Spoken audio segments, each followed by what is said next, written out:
All right, proceeding. Do we have any presentations this evening to begin the meeting?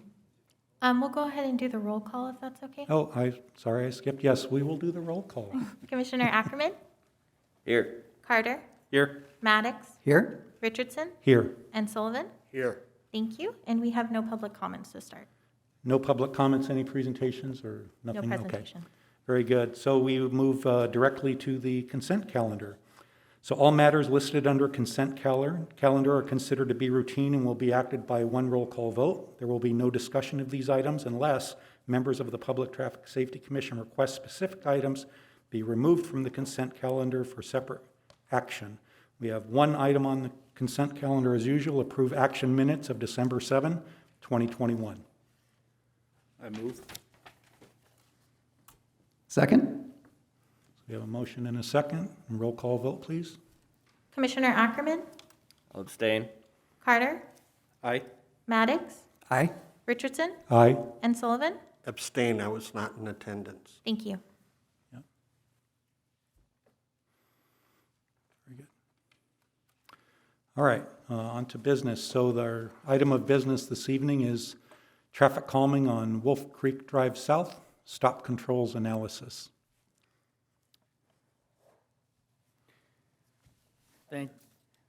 Thank you, Pat. Thank you, Mr. Chairman and Commissioners. This presentation, as you mentioned, is a traffic calming on Wolf Creek Drive South, stop controls analysis. And please let me know if you can't hear me through the mask. So in September of 2021, staff received a citizen request to address excessive speeding and pedestrian crossings at various intersections along the nearly 1 mile stretch of Wolf Creek Drive South, basically between Wolf Valley Road and Pechanga Parkway. The request wanted the city to specifically look at all-way stops for the intersection of Oak and Alta Vista at Wolf Creek, or Live Oak, sorry, Rocky Bar Drive at Wolf Creek, and then also Teton Trail and Fireside Drive at Wolf Creek. After several field visits, staff quickly learned that a controlled pedestrian crossing was important for this stretch of roadway due to the residential nature of the roadway and the nearby walkable community facilities, including Lisenio Elementary School, Wolf Creek Park, Wolf Creek Community Center, Patricia Birdsall Park, and also Great Oak High School. All of that is just surrounding this 1 mile stretch of roadway. During these visits, we determined that the most appropriate and effective location to potentially provide an all-way stop was at Wolf Creek Drive South and Teton and Fireside Drive.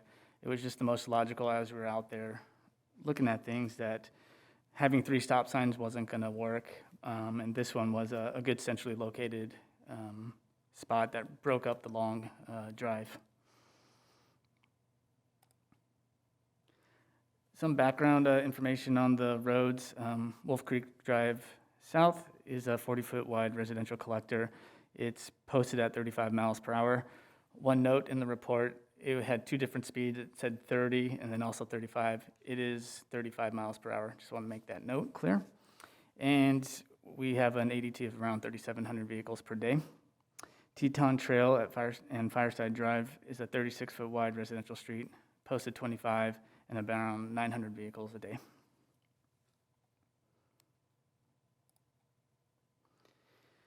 To determine if an all-way stop was justified, staff performed a stop controls analysis. As part of the analysis, we collected traffic volume data, we evaluated the site distance, we reviewed collision history, and then we combined all that and performed a multi-way stop analysis. Staff collected data in November of 2021 over a 3-day period. We collected entering volume and pedestrian bicycle volume at the intersection. In addition, we reviewed the general roadway conditions, which included an evaluation of site distance, collision history, and all this combined went into the multi-way stop analysis. For the collision history, there's been 2 accidents over the past 3 years. Just something we found out as we were looking at it. And there's actually a decent amount of pedestrians, 139 pedestrians per day crossing this location. We also got counts at Rocky Bar Drive. Since we were out there, we noticed a lot of kids crossing that intersection. Many of them just going across. There's no controls there. So we took that into account as we were thinking of, hey, we do need some type of controls on this roadway. So we took some counts there as well. Sight distance. As we reviewed this, we needed to have a minimum of 250-foot sight distance in order to meet the posted 35 miles per hour required distance. For Fireside Drive, we have plenty of sight distance. There's no obstructions. But for TETON Trail, we are actually a little bit below. We have 227 feet looking south and 200 feet looking to the north. The pictures, we took these pictures last week, and it actually looks okay, the sight distance. But when we were out there during September, there's actually a lot more foliage and made it much more difficult to see. So we took that into account as we were looking at the sight distance. We didn't have a picture from then, but I wanted to point that out, that this looks a little bit better, but it's probably not better throughout the rest of the year.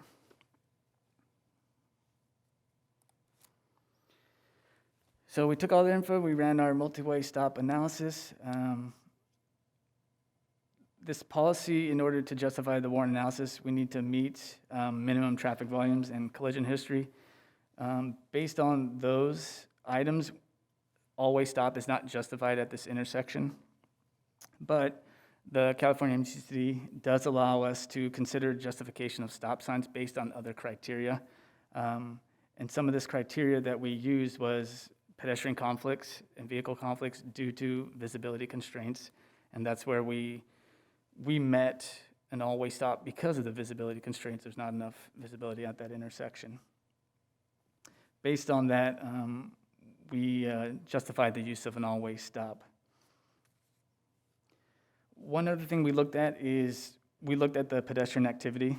The lack of controlled crosswalks on the corridor really helped to bolster our thinking that an all-way stop with pedestrian crosswalks would be an effective tool on this street.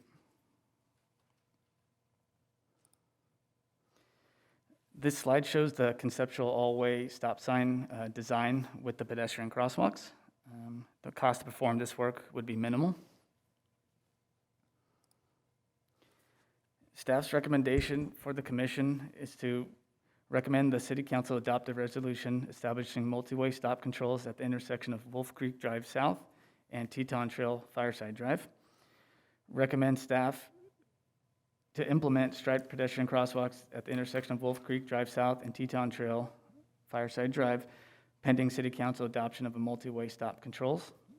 That concludes this presentation, and I can open it up to any questions.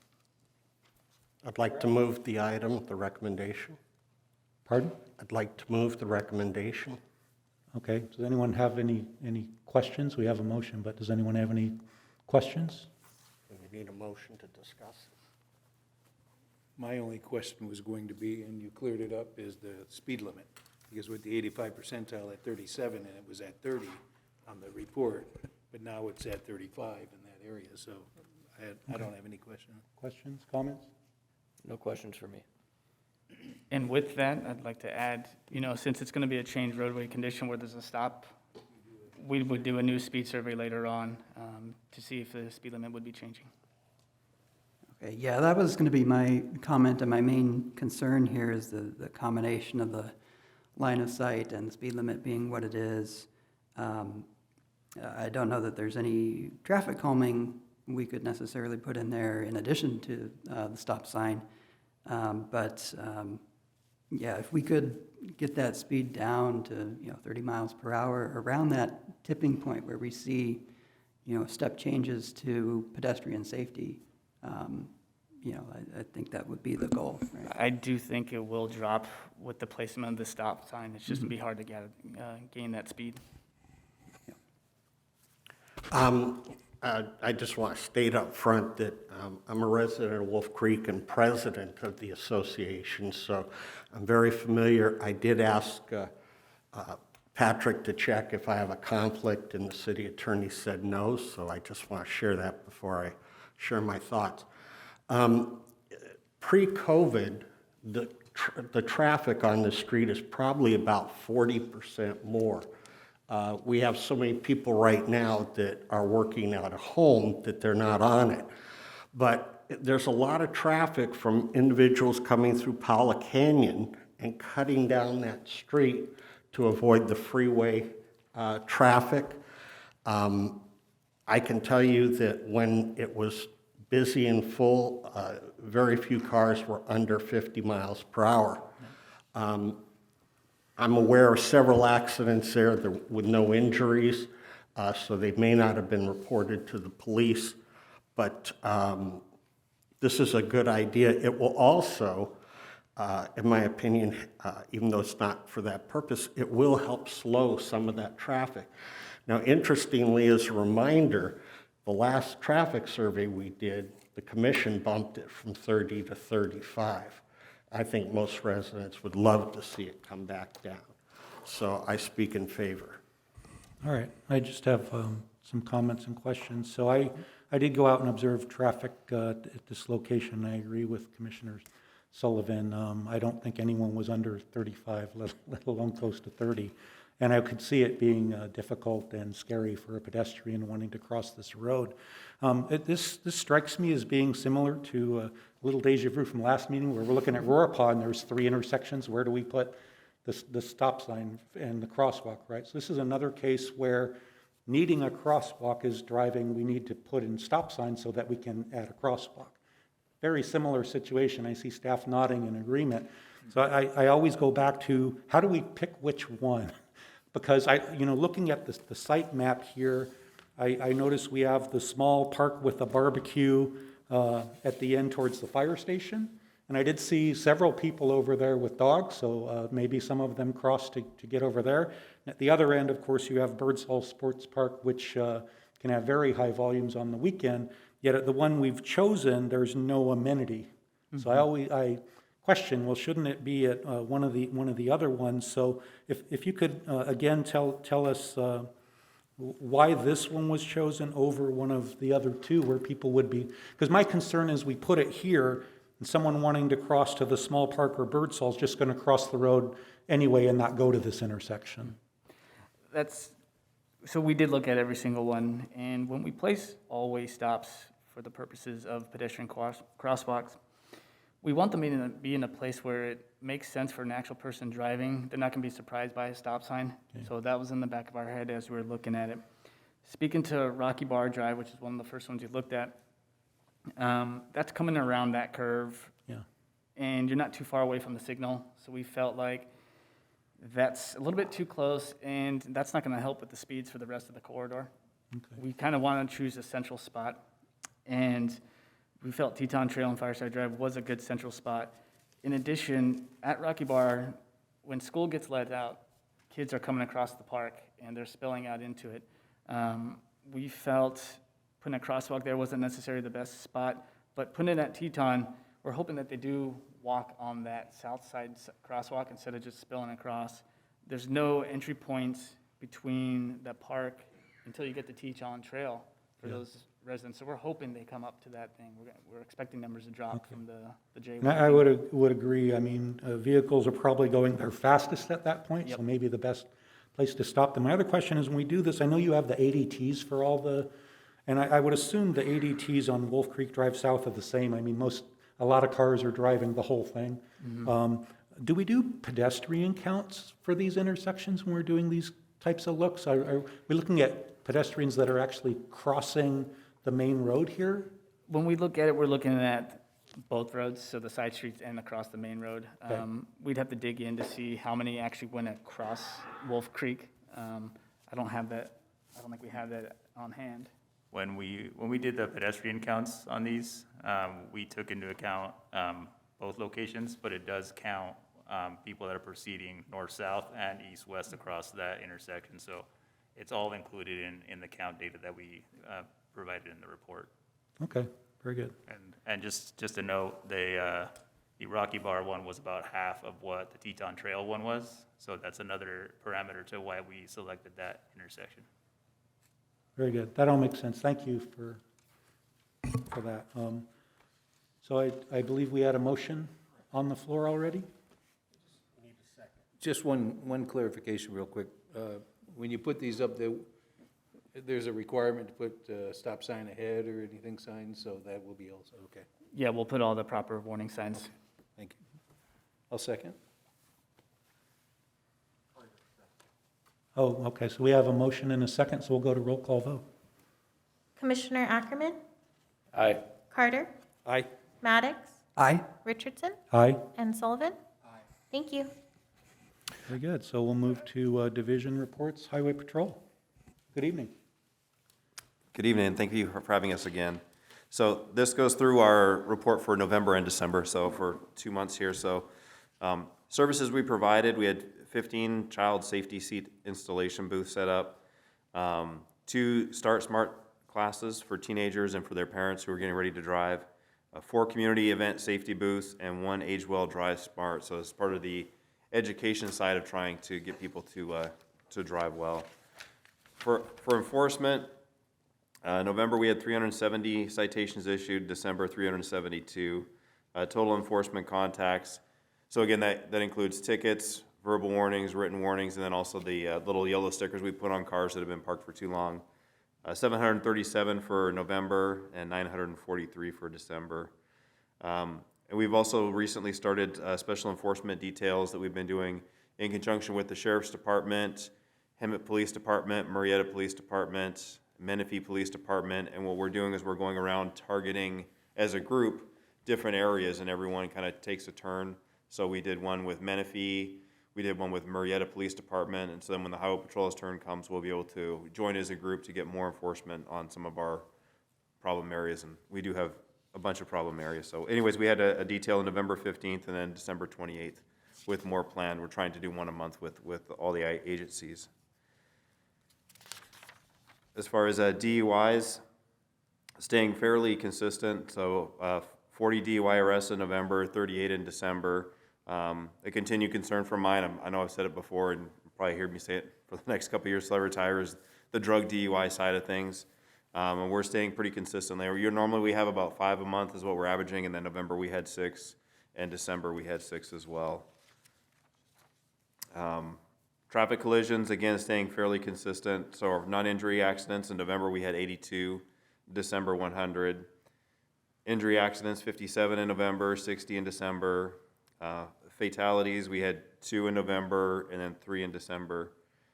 And our year-to-date for our fatal accidents, in 2000 and 2021, 2020 and 2021, each year we had 34. And this year we actually had a drop, and we would drop to 26. So obviously any fatal is more than we would like to see, but very happy to see a drop in fatalities. Total collisions for November, 139, and December was 160. Generally, we average about 150 accidents we investigate a month. DUI crashes, and this is what I look at as far as, are we being proactive to find them before they crash, or are we waiting till they crash to arrest them? So I was encouraged with this. So November, 13 out of the 40 were crashes, which means 27 we caught before they crashed. And then December, 13 as well out of 38 DUI arrests. So I was encouraged with my guys doing that. Our fatal accidents were spread throughout the county. So we had Rancho, California, and Via Vuelta, northbound 15, south of Clinton Keith, SR 79, east of Sage Road, southbound 215, south of Clinton Keith, SR 74 in Margaret, and then actually the city of Lake Elsinore. So there was actually a third one in December, the city of Lake Elsinore, and that was a Riverside County Sheriff's deputy who is seriously injured trying to catch up to a drunk driver that hit them actually head on, and the drunk driver suffered fatal injuries. So. And that's my report. Do I have any questions? Just one on the DUI impairment for marijuana. Have they come up with anything? Is there anything in the works for detecting impairment with that? So the department went through 2014. They started with I did an advanced drug class before and was a drug recognition expert before, but in 2014, they came up with everyone had to go through, as they called it, A-RIDE, an advanced drug course for all the officers. So it's a requirement for them all to go to. So that's what they've kind of come up with. Personally, I'm just trying to push it more and more, trying to get more drug recognition experts, because the new NHTSA studies are showing that when they go to hospitals and for people who have been injured in crashes, they, pull their blood. I believe it's up to it used to be about 43% of people who were involved in serious injuries who were in the hospital out of crashes were under the influence of some type of drug, and now it's up in the 60% area. So a lot more people out there are driving under the influence of marijuana, prescription drugs, Xanax, fentanyl. To me, it's up there, if not even more than alcohol. So that's my concern. All right. Okay, seeing no one here for the fire chief's report, we'll move on to police chief's report. Good evening. Thank you for having us here. I need to point out the reports that were submitted to the city over the last 2 months. We recently had a 16-year veteran of the motor team that retired at the end of the year, and he handed off the reins, and the instructions were given a little wrong. So the citations issued for hazardous violations in October and November were artificially inflated because they included both hazard and non-hazard. So I'll be providing the corrected ones for November and December. Hazardous violations in November were 778 and 211 non-hazardous citations. In December, we had 471 hazardous violations and 237 non-hazardous citations.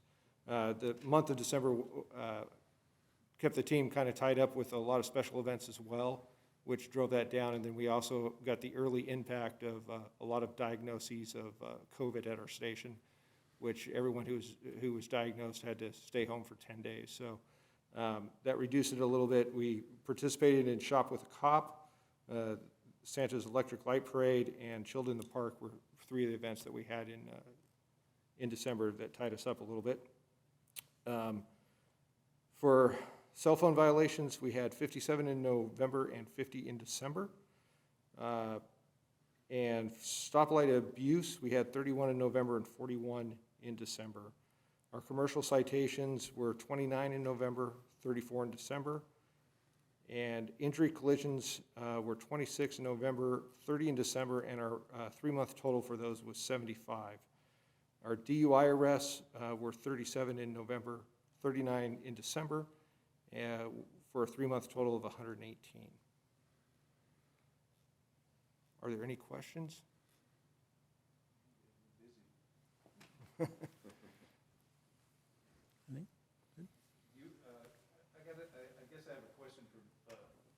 I have a question for both of you as far as,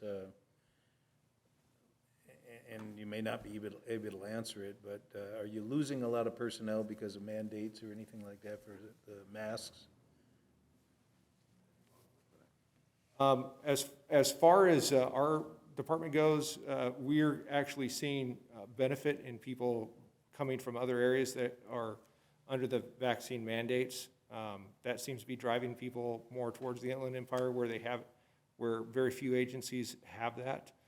And I know they're even talking about upping the number of deputies that we have in the county area for the first time in a very long time. So I think we're seeing a benefit from it actually in the long run. Right. Cool, thank you. For us, so I just had 6 people retire throughout the last year, and for an office that's supposed to have 47 but really has 40, that's quite the hit. Retiring for numerous reasons, but we have had an uptick, I think, in people who just, whereas before they would go longer, but now they just hit 50 years old and they retire. But the Highway Patrol is trying to recruit, so interestingly enough, they're trying to double our academy output, so they're trying to do, we have 2 classes going at all times, a junior class and a senior class, and what they want to do is have 2 senior classes and 2 junior classes going, so you'd have it going in shifts, so you'd have a day shift and a afternoon shift. The problem is just finding recruits. I think all agencies are having a hard time with that right now. Right. Thank you. I had a question on the new flock system. It might be something for next month. It might be too early in the deployment, but I was really curious how that's going, if you have any information on that. I'm aware of several cases where we've been able to successfully arrest people based on the flock system. Not just with like stolen cars that pop up on it, but there's been at least one hit and run that we were able to identify the driver based on the flock system.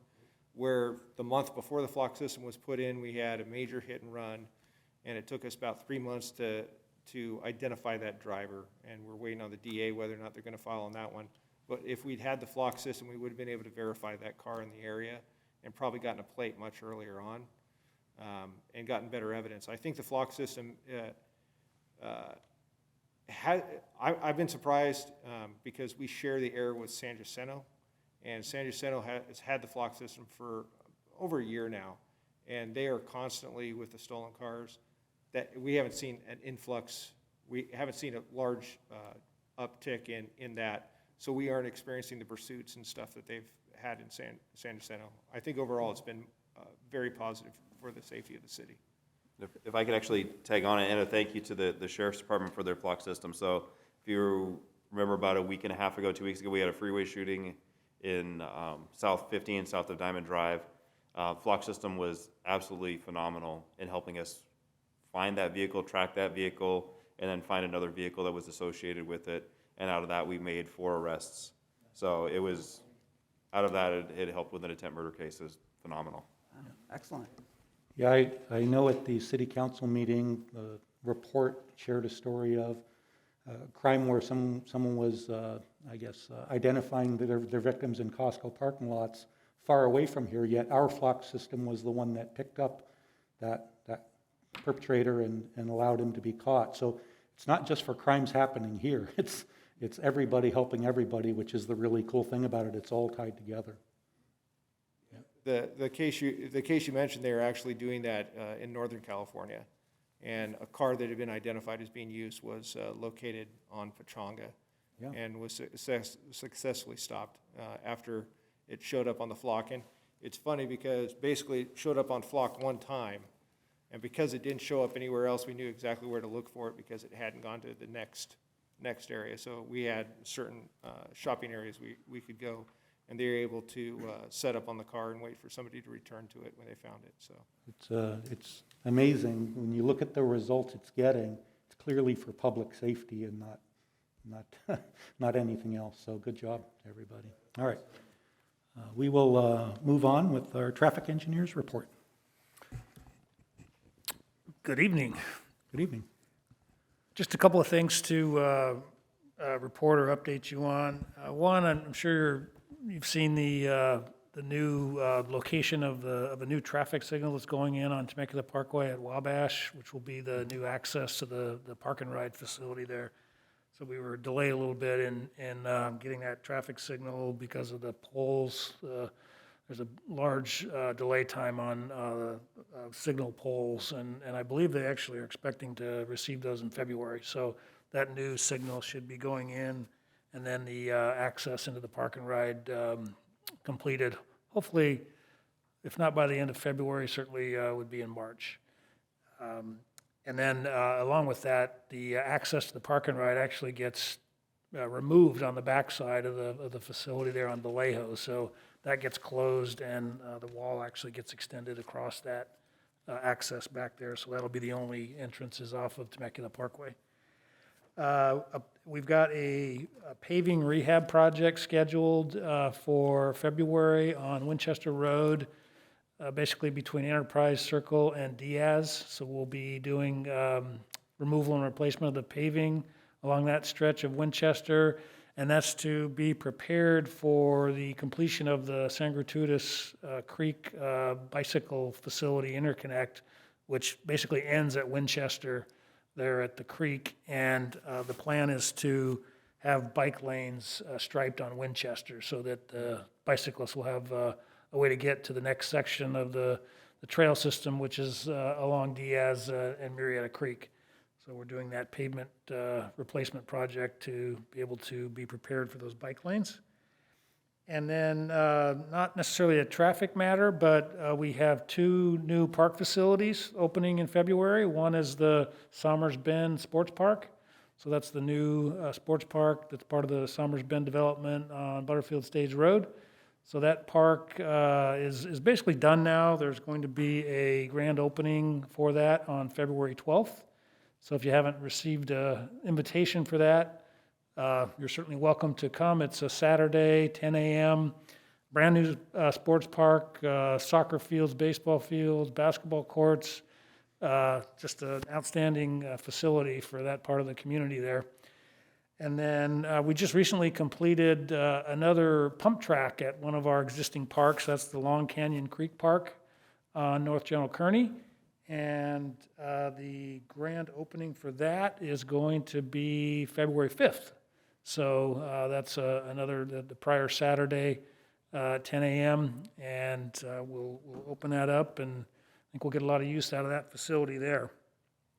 I did want to let the commission know that your joint meeting with the city council is scheduled for March 8th. So that's a Tuesday evening. Council meeting is a 7 p.m. meeting, and at that meeting, the commission typically presents what happened with the commission the prior year and what is being planned for the upcoming year. So we'll be working on a presentation for you to give at that meeting, and we'll discuss that further at your February meeting. So your February meeting is scheduled for February 25th. In the past, we've canceled the regular commission meeting of the month where there's the joint meeting with the council. So if that's what you'd like to do again this year, we can cancel the March regular commission meeting, which would be typically scheduled for March 25th. So if that's what you'd like to do, if you give us that direction, we'll go ahead and do that. And then again, we'll be discussing the presentation for the joint meeting at your meeting in February. Very good. All right. So that concludes the report. All right.